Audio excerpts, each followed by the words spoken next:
I've been working with Brant Brown on, trying to get back to kind of my swing there. I feel as if I was more comfortable hitting that way, and I think that honestly, in 2024 is no secret. I didn't make a lot of contact, as much contact as I needed. So I wanted to start there, and then as the offseason went on, as I get more comfortable with that swing, then we start working on what's going to be the most consistent way for me to hit line drives, drive a ball in the gap. So that's really where my offseason started, trying to get back to my original swing, but kind of building off of it so I can produce more to answer your question. Yeah, what does that mean for you?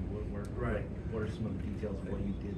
Absolutely. So some of these. So I honestly, if we're going to go straight into details, I'd say hand placement is really the biggest thing.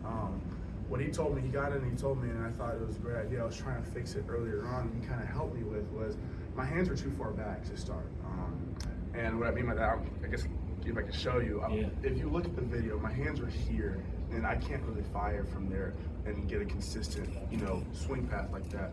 So when I was hitting homers back in 2023, when I was driving the ball back in the fall league in 2022, we looked at videos of that.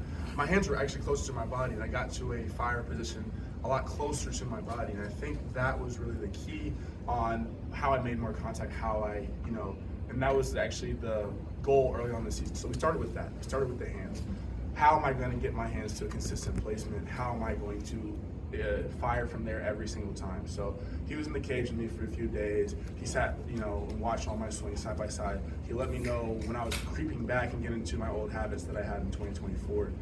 And that's really where it started. Now, what the second part of that was getting into my lower half. He said that I didn't get into my lower half as consistently, and I mean, I wish I had video to really show you, because we did have a long conversation about this and break this down. I would stop myself. I would stop myself from getting all the way in there, and then I'll come out of it quicker. And I think that he just said that's muscle memory, like for how fast I come out of my backside. But in 2022, like AA in the fall league, I was getting more into my lower half, so that's also been the main focus. And then also we've had some hiccups with that as well. Like sometimes I felt like I was getting in too slow and I'd be a little too late. So really we worked on kind of getting, what feels the best for me. And that's really what hitting's about, is just feeling good. So if that really answers your questions on specifics, that's really kind of the approach. Yeah, that was in Jupiter. So that was the kind of approach that I kind of took.